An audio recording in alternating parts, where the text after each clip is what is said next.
Welcome to Talking New York Real Estate with Vince Rocco. Our show is all about the exciting world of real estate and in particular, how it relates to the luxury New York marketplace. But if you are not planning a real estate transaction in New York, we still have plenty of information you can use no matter where you are. Now, here's our show. Good morning, everyone. Open houses in New York City real estate remain a crucial marketing tool, though their effectiveness varies depending on price point, neighborhood, and market conditions. With the ongoing impact of high interest rates and evolving buyer behavior, turnout at open houses can be inconsistent, strong in high demand areas, but weaker for overpriced or less desirable listings. Many sellers and agents still rely on them to generate buzz, but serious buyers often schedule private showings to avoid crowds. Virtual open houses and appointment-only previews have also gained traction, especially for luxury properties. But overall, while open houses are still relevant, they are no longer the sole driver of buyer interest in New York City's competitive market. And at the table with me today are Sarah Rada from Brown Harris Stevens, Mike Lubin from Brown Harris Stevens, and my protege, Avi Alkitzer from Compass, joins us today, and we're going to discuss all of it. But first, let me welcome my listeners and viewers from across the United States and all around the globe. I am Vince Rocco, and this is Talking New York Real Estate. So let's go behind the headlines and inside real estate, the state of our industry. Hi, it's Stephen Bailey from Roadway Moving and Storage. Listening to Vince Rocco, you know the right partner makes all the difference. At Roadway, we deliver an experience your clients will love. For specialized services and white glove care, choose Roadway. Want to learn more? Email me at steven@roadwaymoving.com or visit roadwaymoving.com. Okay, everybody, we are back. So I want to talk a little bit about open house today. It's a phenomenon, always has been a phenomenon in this industry, especially here in New York City. And we have a bunch of experts here who author reports on open house, but understand, the strategy behind it or, the help that it can give us when we're trying to sell apartments. However, in the last, 2, 3, 4 years, there's been significant changes, but Sarah Rada here authors a report for Brown Harris Stevens, well, for everybody actually in the industry. I want to just read a couple of highlights from last week's report. On average, our overall average of the survey was 3.56 groups of people attending each open house, and that was from 100 entries, About an 18% increase over the week before at 3.01. So, when I look at 3.5 groups, out of 100 people, surveyed, that's not a lot of people attending open houses, so we're going to get into that. Some of the highlights, though, 35% of our reported listings debuted on the market, which really translates to people are going to brand new, first-time open houses on the market. Everybody wants to see what just debuted. Everybody wants to really see what's available, what's out there. Brooklyn led the chart again out of this report, but Queens and Queens and the Bronx were not too far behind. People are shopping for more space. I think we can talk about that at some point. The higher the room count, the higher the average traffic out there. What I'm seeing in my own book of business, and we can talk about that as well, one bedrooms, first-time buyers, kind of snoozing, sleeping, not so quick to jump to market or to open house. Condition of apartments is a very big deal today, There was a point in time when I first became an agent that people would say to me, Vince, I want to buy a wreck, and I want to fix it myself, and probably the wreck is going to be cheaper than something that's already renovated. Well, things have changed. What is really happening? Sarah, to start with you, how has open house attendance really changed in the last several years? We've gone from, almost a staple in our industry. When I first became an agent 23 years ago, it was always about attendance at open house, direct buyers that we can cull from, and you were great at this, Avi. What's happened to open house over the last, say, 4 or 5 years? I think that COVID changed a lot. And you guys are really out in the field, so you can probably speak to that a lot more. But I think that ever since COVID, a lot of agents have moved toward open house by appointment. And then they give a time frame, and if they get a call, they go to the apartment and they show it. Whereas before COVID, I think the norm was you host your open house if the building allowed for it. But that's the main shift that I've seen in the last couple of years, is that it's not a given that every apartment, or not every, but a lot more apartments are available during a specific time frame. But I think it's really important to note, and we've been tracking this for now almost 2 years, open houses that are live get better attendance almost across the board. The attendance is somewhat similar at times, but it's always leaning toward the open house that gets more traffic. Mike, so, you've written a couple of things recently, and you're an expert at, preparing listings and getting stuff ready for market, including open house or first debut open houses.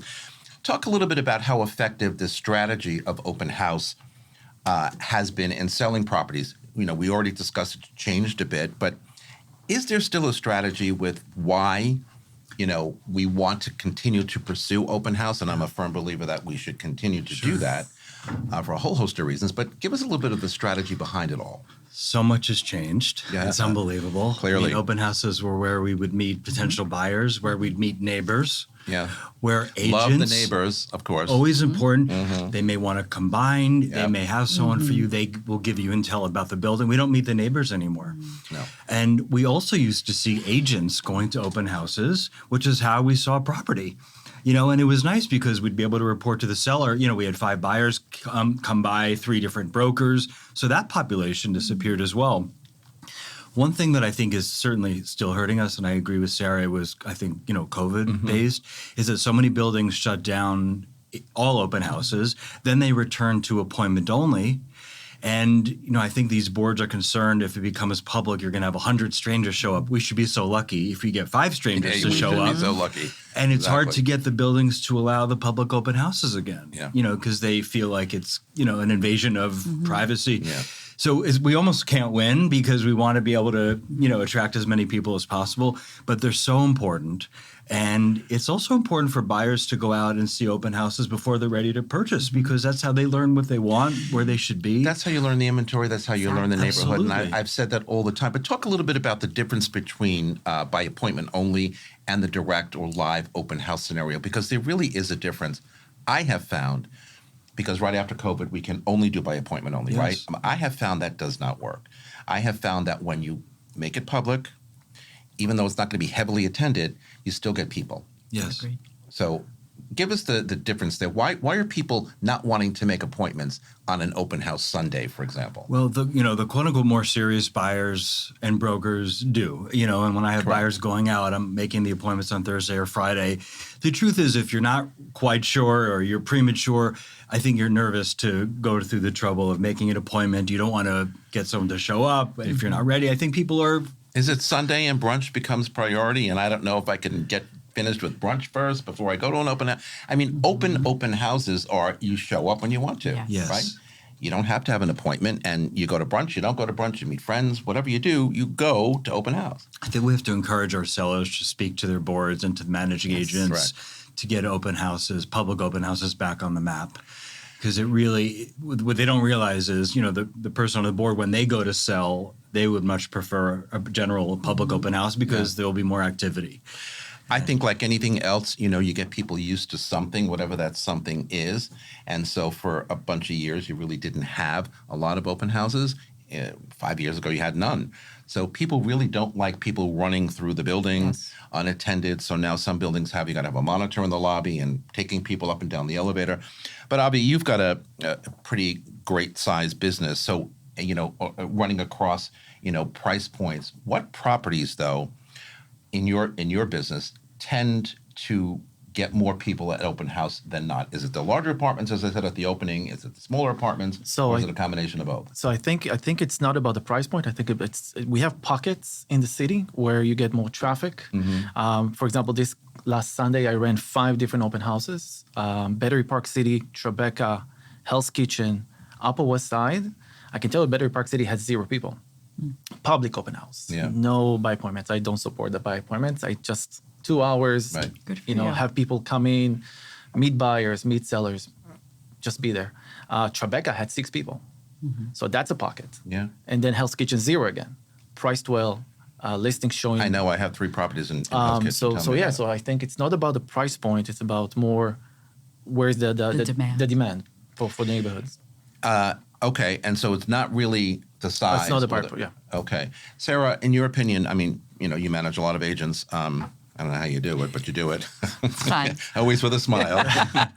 But what are you hearing from the population about why isn't my open house, garnering, a lot of attention? What about this and what about that? I mean, what are agents really most concerned about today about the change? I'll use the word change or shift in the popularity of open houses. Well, one thing, as Mike was speaking, I was thinking about that we have to put out there with the aggregator sites. Yeah. It's not as easy to get in touch with the listing agent. Yes. So if it's by appointment, Oh, thank God. It's a it nightmare. kind So of gets right. It's a rerouted. nightmare, It's a nightmare. So that's something I think we do have to mention. That's important. But one thing I'll say about just generally speaking, this time of year, we're in March right now. Looking back at the data in preparation of today, March and April and actually May tend to have the highest numbers. And believe it or not, anything over 3 is great. Okay, because we are surveying, every borough. We're surveying every price point, everything.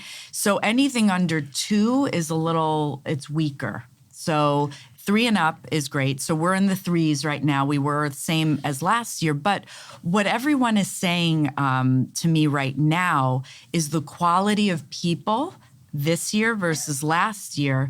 They're more serious and more engaged, which is very encouraging for me to hear from where I'm sitting. So last year you'd have not great traffic, but also the people who were coming in were not as serious about buying. They were kind of feeling out the market. And to your point, Avi, it depends on the neighborhood, what's in demand. So that's really what I'm hearing. Avi, so you talked about, and I agree with you because I do the same thing, open house versus by appointment only. 100%. But let's talk about, appointments during the week, with the broker community, direct buyers, whatever. right. How is that faring these days? I have a couple of sales listings that, open house has been dead, Right. but appointments during the week have been amazing. Because as Sarah just said, the demand is sort of coming back. People are starting to really think about, should I not, whatever. But the appointments during what I'm seeing, but what about in your book? So it really depends, again, what neighborhood are we looking at, right? Again, for some reason, I have to say, in Battery Park City and Hell's Kitchen, for some reason, crickets. Yeah. Priced well, properties looks amazing. Properties are just sitting for a very long time, and Yeah. suddenly February, March, contracts out. Townhouse that were 2 years on the market, boom, $8 million out of nowhere. What about Battery Park City, though? Why do you think it's snoozing? I mean, Well, I'm I not think a it's fan also of the Battery time- Park City, but, whatever. It's That's me. whoever lives in Battery Park City wants to be in Battery Yes. Park City. That's the niche. Destination. It is. So just like you have buyers for the Upper East Side or you will not find them in Battery Park City, but also vice versa. Battery Park City will never go to the Upper West Side. Right. It's just the way it is. Riverside Boulevard. Right. So another country. I think March, April is still a little bit cold. Battery Park City, it's all about green and parks and sun and walking around. So I think once the weather will get warmer and nicer, people will be more out. That's the issue with Battery Park City or being on the river, as you know.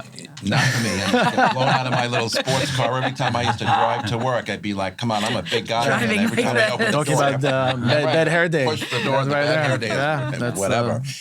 Great place to live if you want to. But let me ask you, Mike. So the difference is, as Avi just explained, in your book of business, appointments during the week, obviously better than appointments or just general open house on Sunday. Right? Yes, and appointments have been up. I think the movement in the interest rates has helped somewhat.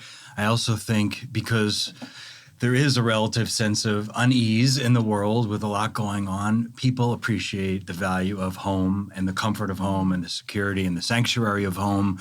So I think that's actually propelling people to, whether it's doing a minor renovation or a little redecorating, or think about what kind of space do I want to live in? Because I know when I get home at the end of the day and have just been watching, news snippets and dealing with. All I want to do is Your just heart feel pounds. comfortable Yes. and Right, safe. right. And I think buyers are connecting with that a little bit. Right Yeah, now. I teach continuing ed. I mention this every week on the show, so excuse me. But the reason I bring it up today is because I talk to people about fear, okay, and how fear drives us and drives our every thought, Yes. our every movement, our every word at times. And even though they'll say, "I'm not fearful," I have no fear. You all have fear, okay? Take it from me. You all have fear.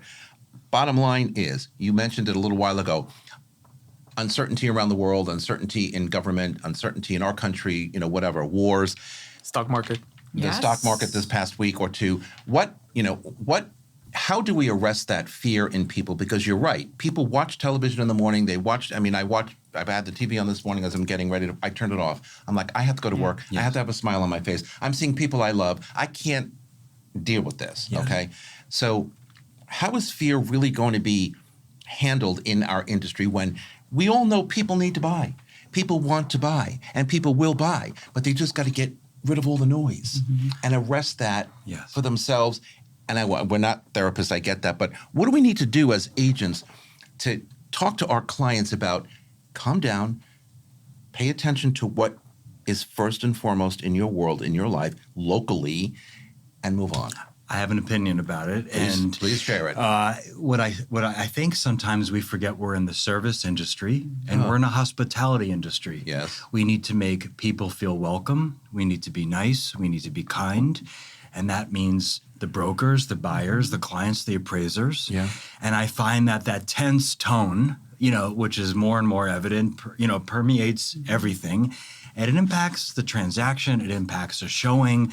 I made an offer last week on something, and I got an email that I've never used the expression lowballing. Like, I'm lowballing and someone's nickel and diming. I'm like, if someone presented an offer to me, first of all, we don't know where that number is going to go. Really? Be gracious. Yes. Be thankful. Let's try to make something work. We have to be nicer to each other. And when someone shows up at an open house, make them feel welcome. One of the things that I always, first of all, number one, put the toilet seats down. How many times I will often accompany a buyer to an open house. I'm embarrassed when I bring my buyer to an open house or to an appointment and the toilet seats are up. Number one.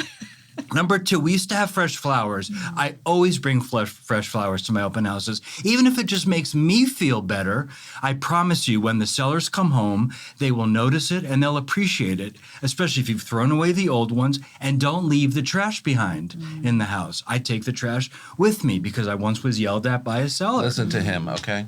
And she was right. She said, you know what? And I was offended because I'm thinking I'm bringing flowers, but you know what? I don't leave the trash behind anymore. But these little things make people feel good. And that's what's missing from our lives right now. Yes. You're 100% correct, more so today than ever before. But many years ago, when I was selling some new development buildings, I would take it one step further and start making my Sunday sauce in the model home. Oh, wow. And people His would walk Sunday in and like, sauce. The infamous. I've yet to be invited to try that sauce. okay. And I'm like, and people would literally go, Isn't that amazing? is someone cooking here? And I'm like, yes, I'm making dinner. Well, there you go. Sitting there You stirring heard it from the the Can you sauce. imagine if you bought this apartment? Yes. You can, and Yes. it worked. Of It course. worked. So you were 100% It feels like Because home. you know You what? have to engage the It does. senses. We're selling lifestyle. We're not Yes, selling you real are. estate. Yeah. We're not selling walls and windows. So That's people, you right. have putting It's an experience. pictures Yes. in people's mind, how to host, how to make dinner, how to have people over. I didn't make meatballs because that was too much of a process. But I wouldn't made put my that past sauce you. before they all came and it was stirring and whatever. And I'm like, okay. One of our agents, she bakes cookies. I love Oh, it. And Yeah, she that's brings the best them, smell. and the That's the and best the visitors love it. They love But I have to say, we are therapists. When you say we are not, we are therapists. are We are therapists. shrinks. We Yes. are marriage consultants. We are bartenders. mortgage guys. We are everything from everything, and it's part of our job. I think that buyers come with a state of mind of why should I not buy, right? Instead of why should I buy.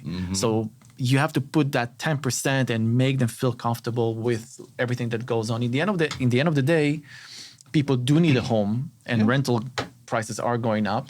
So It broke what is records again the this past exactly? month. So what is the solution for this couple or this family? And also, school district is very important these days. We are in spring, and people want to lock in a deal before summer. Absolutely. So this is, there's a lot of moving parts. Which is a great segue to our next I conversation. did it on purpose. because Yes, I know. exactly. You absolutely handed did it. So buyer and seller behavior. After this quick break, everybody's coming back. This is Talking New York Real Estate on a very busy Tuesday morning. Don't go anywhere.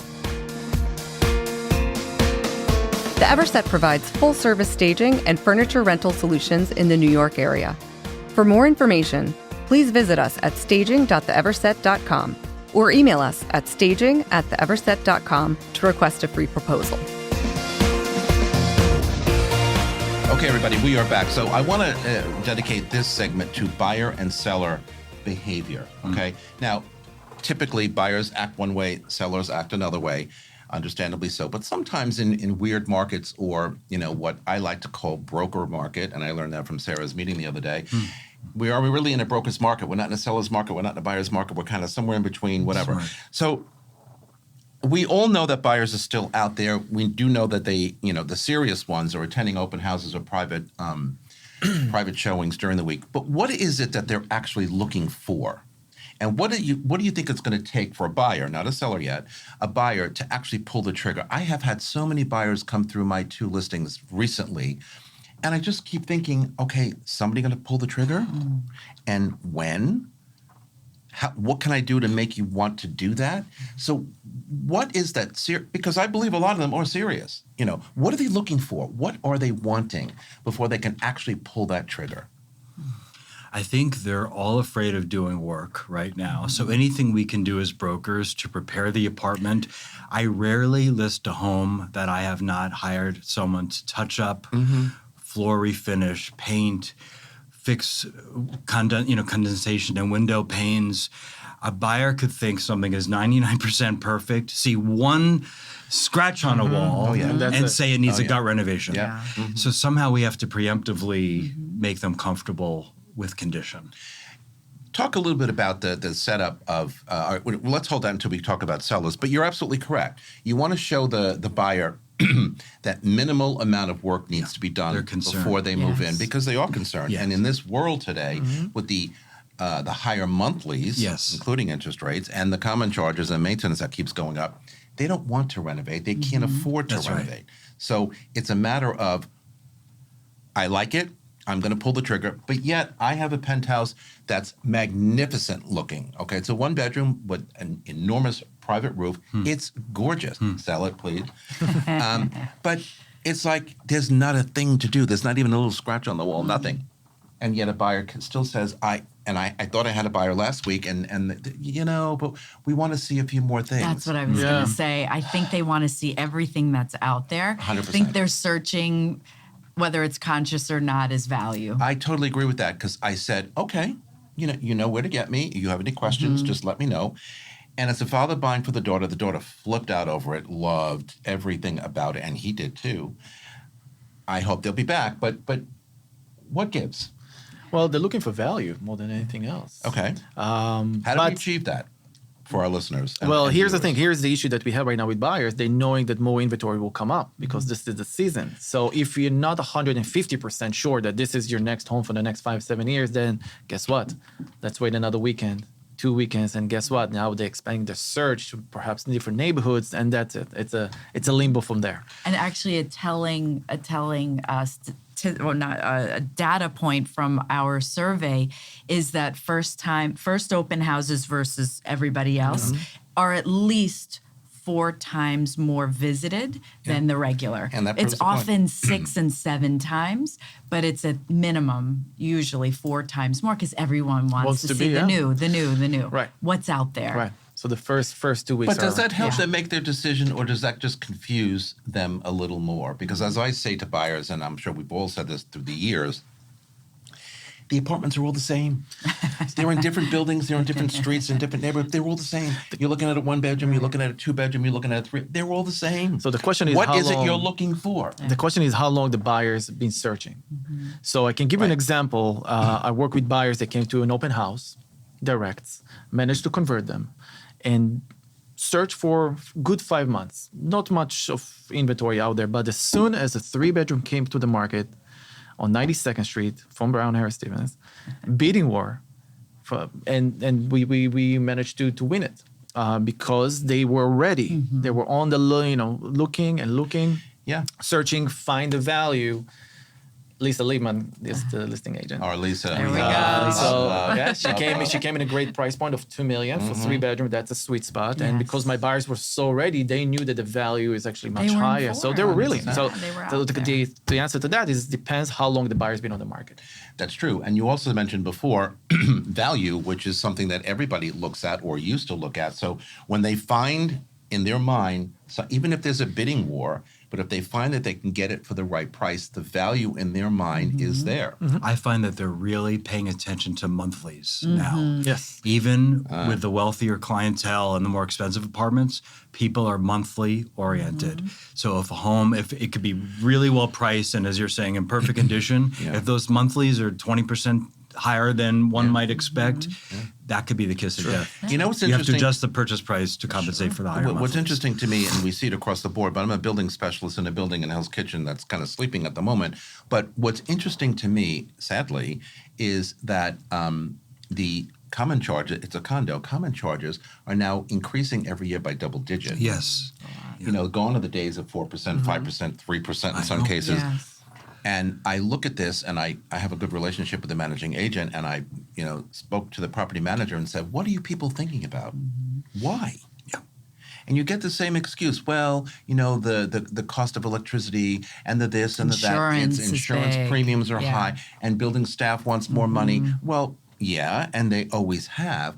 Now, on top of that, as you indicated before, interest rates are insane, even Yep. though they're normal based on history. Right. Okay, they're not so terrible, but they're higher than they ever were. Double what we were used to. Yes, the relative double- past. That's yeah. right. And so when you look at the that, and I think that's really the only issue with my penthouse is the monthlies are a little high based on the increase in common charges and the real and the interest rate. What do we do about that? Well, I we think to can't Mike's we point, can't you have affect to that. adjust. We for have the to price. adjust. We have to. Sellers are not always as ready to admit that when those monthly. I have a 2-bedroom and the maintenance is now $3,700.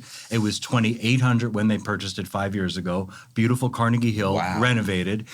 The purchase price has to be adjusted to compensate, and there will be a buyer at the lower price, but the number has to make sense. And because what happens is when someone does go on a Street Easy and they look at the listing, it will calculate what that mortgage is going to be. Yeah. So if the carry is $12,000 a month for that apartment, but to rent it would be $6,000, $7,000, it doesn't make sense. The numbers are off. Yeah. It used to be more economical to own versus renting. So now it could be half as much to rent the same apartment. That means the purchase price is not correct. All right, let's talk about sellers because I had a conversation with a seller the other day on hopefully a new listing. But, the comment back to me when I tried to explain exactly what you just said, because you're dead right on with that, is, well, I can't adjust my purchase price, my selling price, excuse me, his words. I can't adjust my selling price to accommodate monthlies.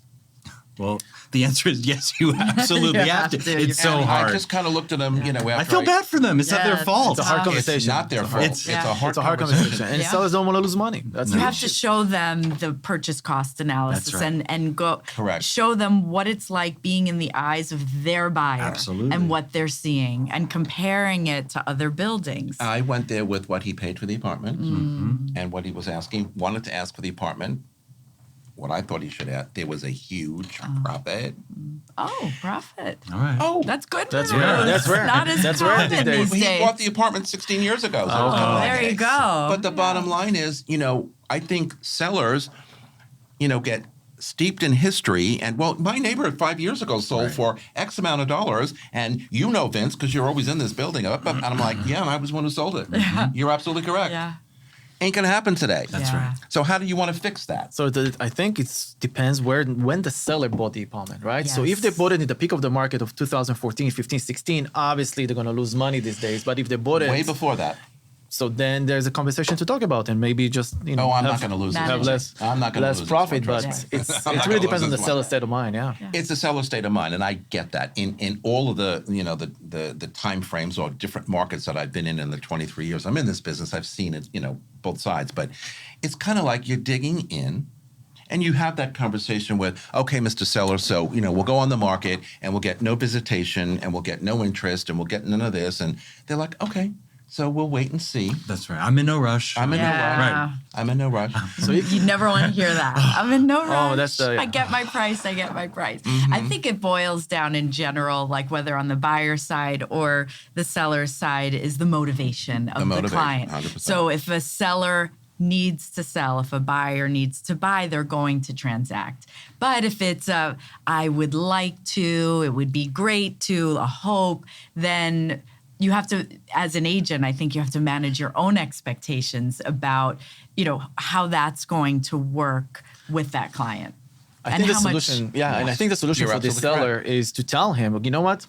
If you don't want to listen to me, absolutely fine. We'll go with your price. But you promised me Yes. that within 3 to 4 weeks, Yes. if we're not getting hits and we're not getting the traffic, then you listen to what I have to say and we have to adjust the price. If not, it's a waste of time for both. No, you're correct. Which is a shame because the first 2 weeks of any listing period is the critical Right. period. Well, that's- when the most remember the time- people who yeah. want to see the new. You have a captive audience and you want to capitalize on that being priced right. So it's and a lot of agents do that, and they have to many times. Otherwise, the seller won't work with them. So you have to do it their way, but it's just a shame because you can't get those eyes back. But part of what's also happening You is that the cannot. seller doesn't want to give up their 2.5% mortgage or Right. go into Oh, a yeah. purchase that's too high and then finance. So the seller used to be more motivated to go on to their next home. It's true. Wherever they're buying is twice as expensive as it should be. So they've lost their motivation. We used to be, cycle Right. people through the Right. sale, then the purchase. So true. And And that's why we have lack of inventory these days Yes. because of that. Which That's is right. actually Right. not a Staying bad put. thing. Yeah. Yeah. No, That no, we it's- don't. it's we're not not- flooded with That's right. inventory. Yeah. Yeah. It's not a bad thing at all. But Yeah. but when I said to you before, I'm not going to lose this one, it's because of Just- what you just said. I'm not going to take it at what he wants because it's really wrong. We'll negotiate a little bit down, and with that conversation, look, Just in have a 3 to mutual 4 agreement, weeks, yeah. And the weather's going to warm up. It's an There you go. outdoor. It's Correct. you have a big terrace, so it may hit at the right time. Correct, but I agree with what you just said, Sarah. Before is all eyes are on new, Mm-hmm. all eyes are what just debuts or previews, and you lose those eyes Yeah. when you sit for 2 or 3 weeks. Even though we can negotiate maybe down a little bit, the likelihood of them coming back to see that the price is reduced, maybe now I can check it out. Mm-hmm. I don't know. It depends. We talk about value. We talk about seller mentality. We talk about behavior. I stole Sarah's line earlier, saying it's a broker's market, not a seller's market, not a buyer's market. What does that really mean? That we are in a kind of broker market? Well, because it's not really. You don't have. Listings that are getting bid up by buyers, unless you're in certain parts of Brooklyn or the Village, or I'm sure parts of the Upper West Side. So you don't have the trend in that direction, and you don't have a very strong trend for buyers that are getting steals across the board. So it's in. And you may have pockets for each side, but it's not one or the other. It's in the middle. So a broker's market is where it's really up to the broker to utilize their skill, their knowledge, their experience to speak to their clients and have these really, quality conversations about on the what he said. opportunity that's out there on 100%. both sides. 100%. We are in a neutral market right now. It's not buyer's market, it's not sellers. We're really in this kind of in the middle. Right.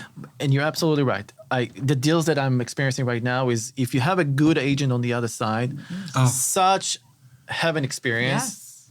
you connect the dots, you reach the mutual ground, it happens, right? The other agent educate the buyers or the sellers on the other side. So it's a teamwork. But if you have an agent on the other side that is, and we all know we are plenty of those in this industry, Banana heads, I call them.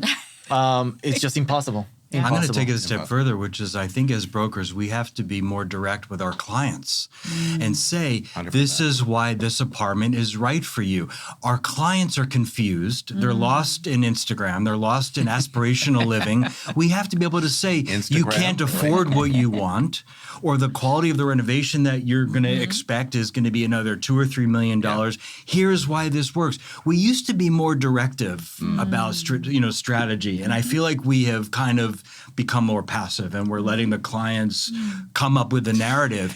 They've hired us for a reason. Is that because the conversation is too hard sometimes for agents, or it just kind of morphed? We're into- afraid of being wrong. We're afraid of being rejected. We're afraid of someone not listening to us. They want our opinion. And even if it may offend them, like, you can't afford this, it's a reality statement, especially if we're talking about co-ops. If someone is aspirationally looking for something that they really can't afford because you've now gone through it with them, it's our job to direct them to what they can and what they'd be happier with. I sometimes find that, especially when the co-brokers coming in, be part of the showing, engage, point things out. How often are we in with co-brokers and they don't say anything about the beautiful view or the ceiling height or the kitchen? It's like and I don't allow myself to just be there silent. Have an experience, even if you know it's not right for them. You're instructing the buyer about what to look for and what to connect with. Be engaged. Hospitality. Right? Yeah. It's all of that and more, and you're right. Sell it. And It's our I job think- to sell it. But as one of you said before, we're kind of consultants. Yeah, we also are Consultants, therapists, but we're also consultants Yes. where, they want our expertise, they want our knowledge, and Absolutely. sometimes the hard conversation or the hard talk is okay That's Yes. right. It's- because they need to hear that. Not everybody's going to agree with everybody. That's fine, but they need to understand. Well, why are you telling me that, Vince? So why that we have a disagreement in the listing price conversation? They need to hear it. That's Now, right. whether they see that same value in wanting to sell quick. One of the other things I tell sellers all the time is, look, you don't want to hang on the market more than a few weeks if possible. You want to sell. You want to price sharply. You want to price correctly because that then is going to move quickly. It's going to potentially go into a bidding war because buyers out there are very sophisticated. We talked about other sites that buyers can go and look up listings and send us links and whatever else. They also look at those sites and do the research on the comps. Yeah. They know when an apartment like that apartment they're looking at sold for in the building in the past. It's right there. They're seeing the listing before we see it. They have so many searches set It's so up. true. They're hit instantly. Yeah. Absolutely. Absolutely. When I'm They're working with a expert. buyer, I get inundated with links. It's like, whoa. Yeah. It's insane. Yeah. Right. But I think Very. it's a good thing. It's not a bad thing. No, Because it's once not. the buyers are educated, It's then there's a activity. common language, Yes. and so it's you feed from each other towards a better offer. Talk to me about rental. So I I wish I knew. completed a rental deal this morning. Well, accepted an offer this morning on something that was on the market for a couple of weeks, and we only kept it for a couple of weeks because we were getting so much interest. I mean, 30 people at a time There you go. at an open house, or Yeah. 30 people at a time with just. I'm showing from 5:30 to 7, no open house necessarily, and boom. Wow. Yeah. We just also recently read a report that said the rental prices are again high, Yes. breaking records again, whatever. What's the difference? I mean, one of you mentioned it before that the overall monthlies and the overall purchase price, whatever, is so far higher than the rental. I might as well just continue to rent, or I might as well just continue to go out there and find a rental. Right.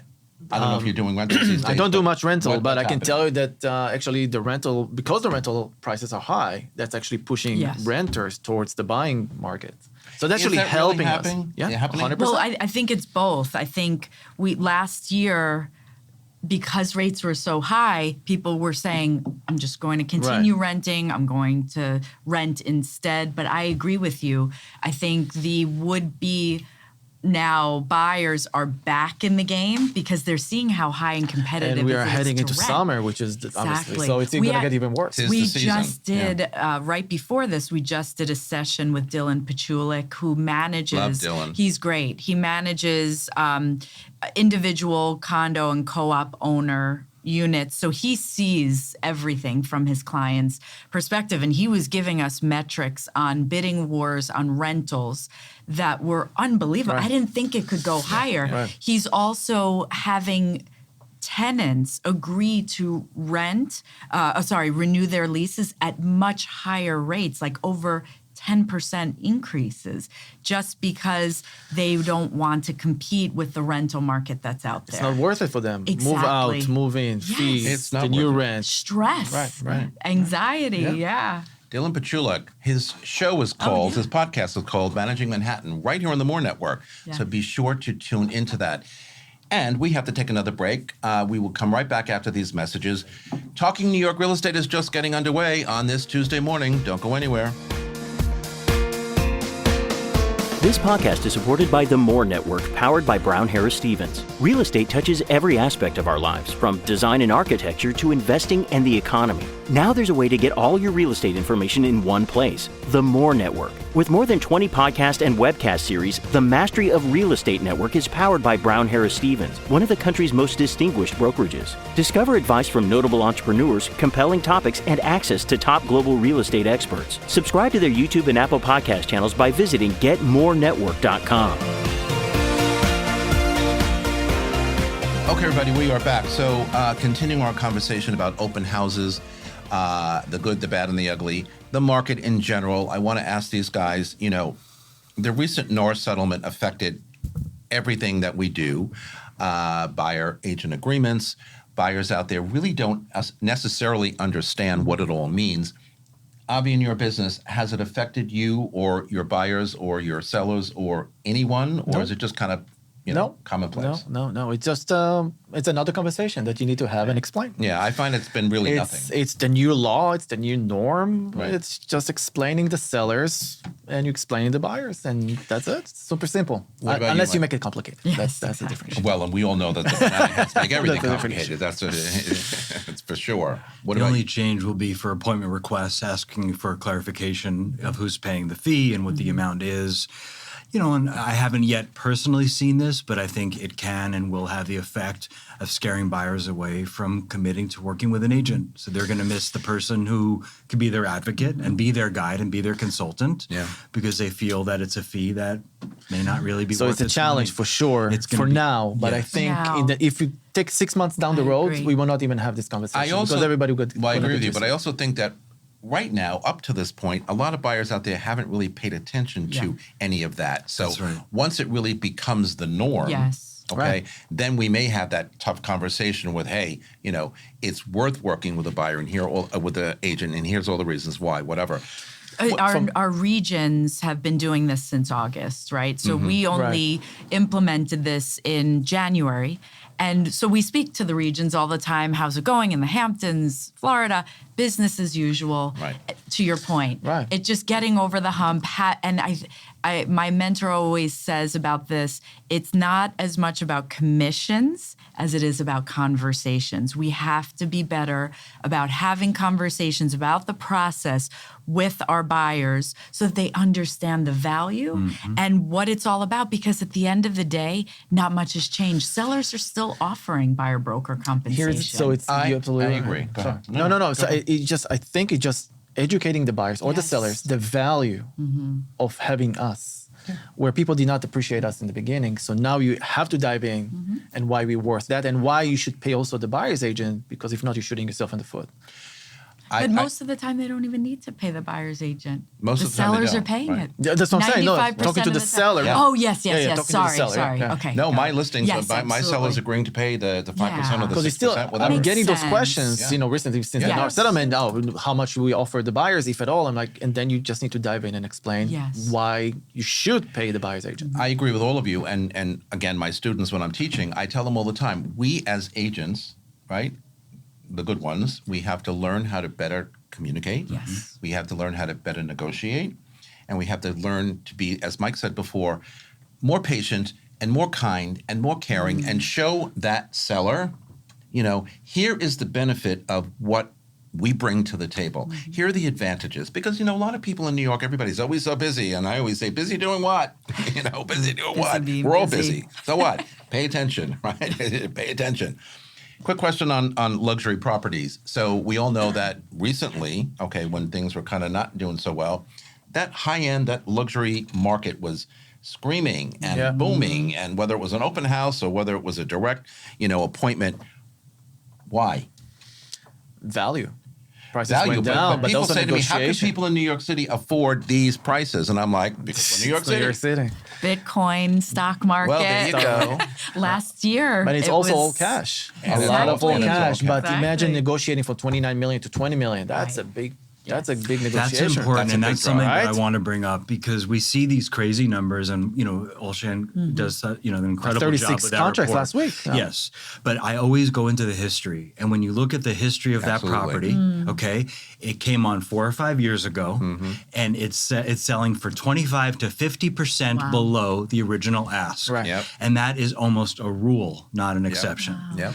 And it also is gratifying because you say, like, how did that one just fly off the shelves? Look at the history, and it Right. tells the entire story. Right.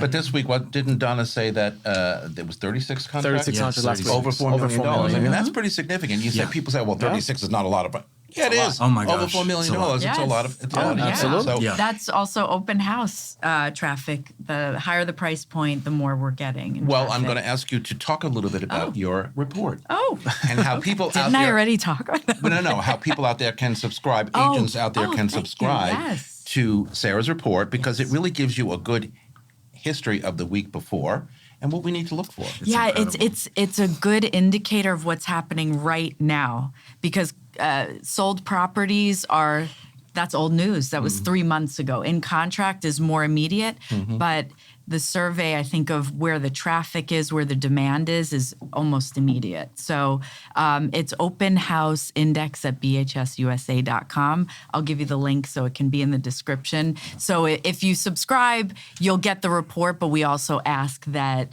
you participate because the more people, Participation is and all of you it. are amazing every Of course, now single I'm thinking, week. did we send our you Sunday one? always We need to do. make sure we You do it always too. sends it in, and I'm very grateful. important. We have to Yeah, contribute no, to it. because Every week. that Yeah. report helps me anyway. And Absolutely. even when you're talking to a seller Yes, and you you're show trying it to to make them. sense of or have them understand what the market's all about, you show them the data. Yeah. And we And have it's right there. graphs Yes. and pie charts, and so that way you could another forward tool that for us. information. Yeah. to them. Also, That's what literally it's boots there on the for. ground, no, Yes. no BS. Yeah. Boots on the ground And is it's where for it's all at. everybody. It's not just Brown Harris. It's the whole No, industry. it's the whole industry. Yeah. Correct. It's an industry report. So if you haven't subscribed, if you haven't contributed and participated, agents out there, please do. It's fabulous. We'll have Thank we'll you have the for link that. at the end of our YouTube description.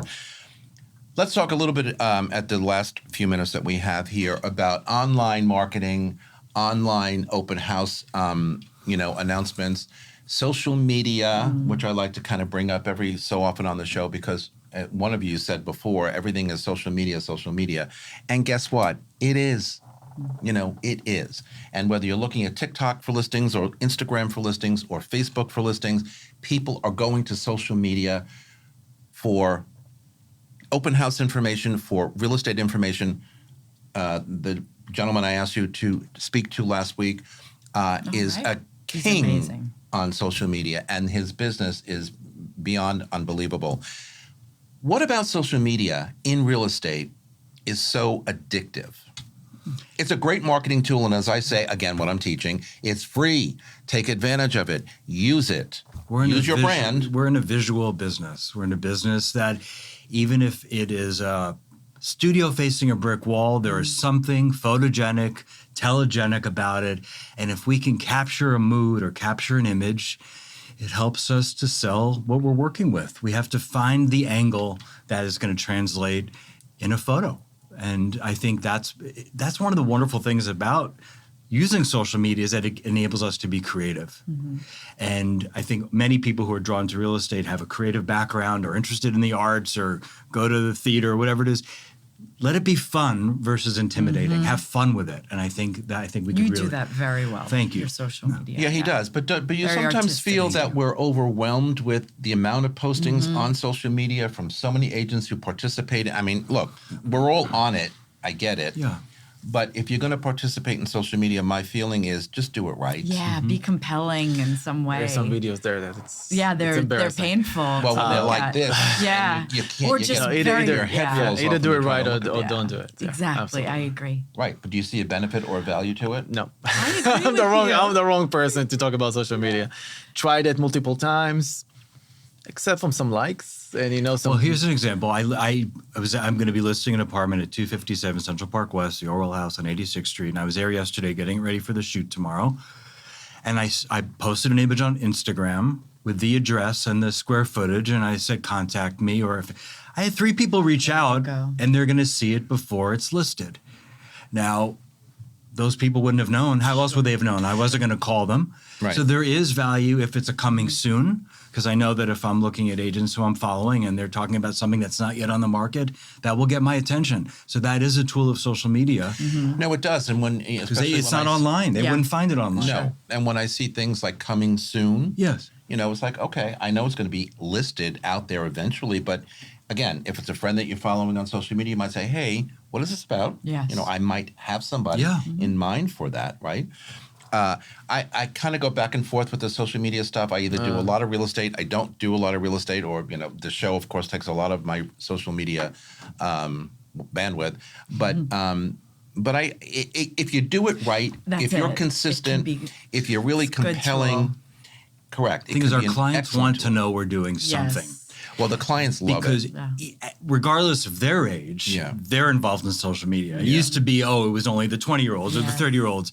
They're in their 70s or 80s, and they're all on Instagram because they're following their grandkids. So they just Yes, want to know we're that's doing true. something. If we have an open house, we're posting about the open house. Again, you said it so perfectly well. People say, "Oh, I'm not going to put, my listing on, Facebook because, it's an older audience and it really applies to people who follow TikTok or Instagram." And I'm like, "No.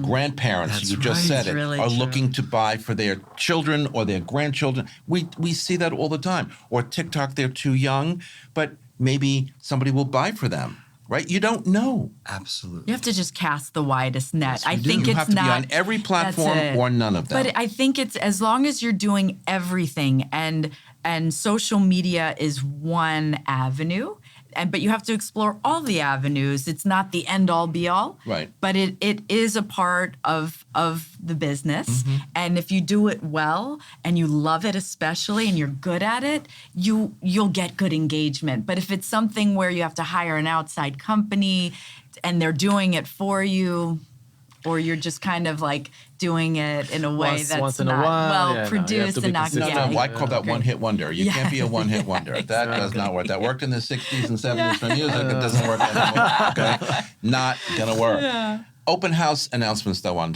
social media. Do you think that has any place? Sometimes I think in my book of business it does, and sometimes I think, I'm at least, I think, notifying my broker community out there, friends who follow me and I follow them. Maybe they have somebody, maybe not. General public, I don't know. What do you think? Here's the thing. If you're at your open house and you just gotten there and the sun's coming in, why not take a selfie and say, hey, I'm here from 12 to 2, stop by. As you said, Everybody cast a wants wide to see net. you, Mike. If one person comes. And Mike Lubin is saying that. They're right. not I'm flooding showing in. up. But you know what? If it brings one person, why not? Absolutely. You're right. Let the And it mood takes a strike. second. Absolutely. You're absolutely correct. What do you think? I'm silent here. That doesn't. No, but it's good to have both sides.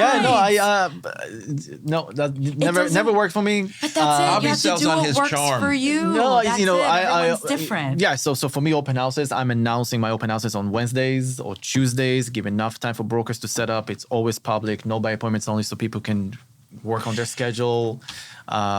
I think that's my exposure. I'm going to ask you because I've known you for years. We worked together for years. And I think I know your secret sauce when it comes to being successful in this industry. And the smile.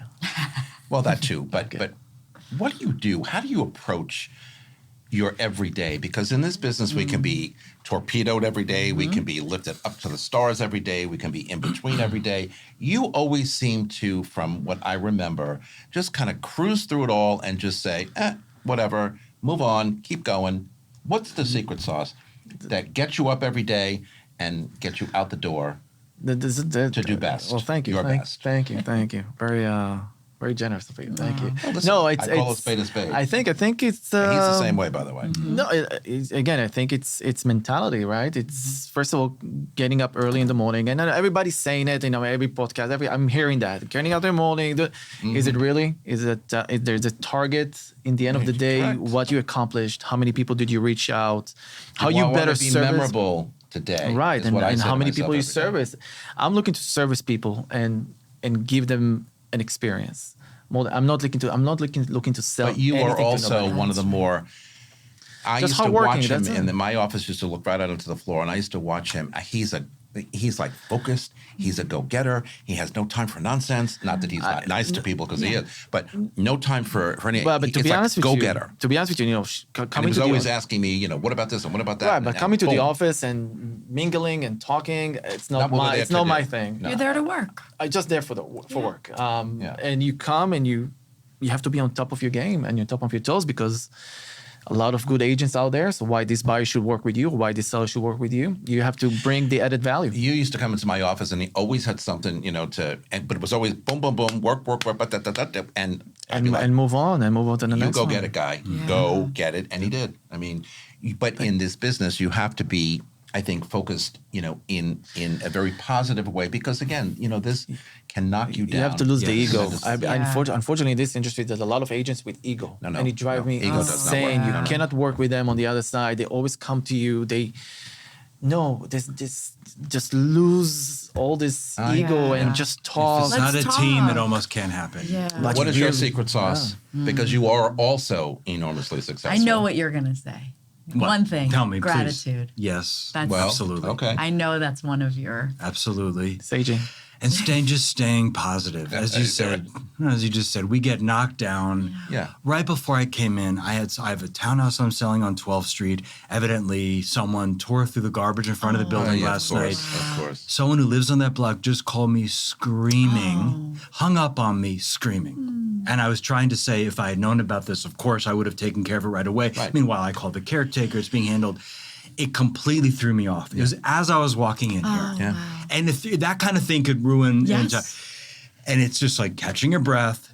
I'm doing my best. We'll figure it out, find a solution because it's so easy to get knocked off. Yeah. We have to just Yeah. get back on. It's very easy to get knocked off. We are always the target, and you just never know what's going to happen. right. Sarah Rada is my manager, and she's the most loved manager in this company, and that's not a lie. So, I mean, it's always an honor to work with you and be with you. But what you definitely have a secret sauce that lots of people don't have, and it's more than just your smile because you're one of the smartest people I know. But what is it about you that we all kind of say, "Whoa"? You're so sweet. Because Thank that you. makes our job easier. Oh. Right? I think like my way of living is do unto others as you would want done to you. Golden You know, rule. yeah, that's it. Because I grew up in a large family and I was the youngest and there were moods and fights and all of that and people Sibling would rivalry. people would take moods out on me and I always felt like if I'm having a hard time, that's no one else's problem. And I'm not going to make it someone's problem. So I have to manage that on my own. And I think it's just really treat others the way you'd want to be treated. Yes. And that's So that simple. really is like my guiding principle. And this business is tough. And my husband says to me, he's Israeli, tizrami, like flow like water. Because when you try to hold on to things, change is inevitable and it's a constant in life. And a lot of times I don't like change and I try to keep things where they are. But the more that I can flow, like with that, it's like life happens. When you walked in the door, you said it's cold out, but you know what? It's nothing in comparison to what is going on the West Coast. It's like it all puts things in perspective. Okay, so garbage, is on the street. It's not the figure end it of out. the world. We'll figure it out. That's right. It's all good. But in that moment, you have to show up for that person, give them the space and the empathy that they deserve, but not take that monkey and put it on your back. Yeah. And make sure it stays, where it is, and you just go on about your day. Well said. And as I always quote, a famous quote by Karen Kaiser Clark that says, you just alluded to it, life is change, growth is optional, choose wisely. I love that. Because if you don't go with the change, you don't grow with the change, you stunt yourself as an individual. And when I'm teaching two subjects in school that I'm very passionate about, cultural competency and implicit bias, which I've talked to you about before, I always use what you just said too. Do unto others as you want them to do unto you. Treat people with love, treat people with respect, be kind to people, be focused, Be that knowledgeable source, be that expert. We are in the business of helping people service industry, but people have to want to relate to you. They want to, feel your kindness, your love. You do to them how you want to be treated back. So, beyond perfectly said. On that note, we're out of time. We're coming right back with my thoughts for the week. Don't go anywhere. Hi, it's Stephen Bailey from Roadway Moving and Storage. Listening to Vince Rocco, you know the right partner makes all the difference. At Roadway, we deliver an experience your clients will love. For specialized services and white glove care, choose Roadway. Want to learn more? Email me at steven@roadwaymoving.com or visit roadwaymoving.com. Okay, everybody, we are back with my thoughts for this week. So, New York City is a place like no other. It's chaotic, relentless, and endlessly inspiring. It's a city of extremes, where dreams are made and broken every day, and where every street corner has a story, and believe me, it does. The energy is unmatched, fueled by ambition, diversity, and an unstoppable drive for success. People come here from all over the globe chasing something, whether it's fame, fortune, or simply a fresh start.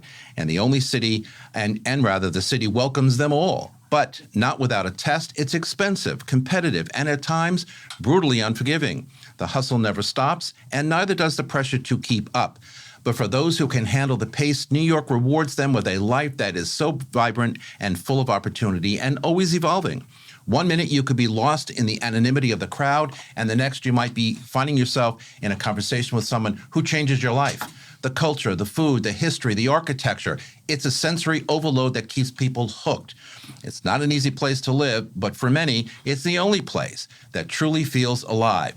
Love it or hate it, New York City leaves a mark on everyone who stops or steps foot in it. And as I always say, this is my town. And that's our broadcast for today. Thanks to my guests for being here on set with me. You can follow me on Facebook, on Threads, Instagram, LinkedIn, Blue Sky, or TikTok at Vince Rocco. And John Wooden says, if you don't have time to do it right, when will you have time to do it over?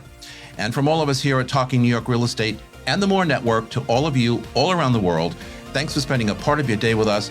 I'm truly grateful, and I will see you next time. Bye, everybody.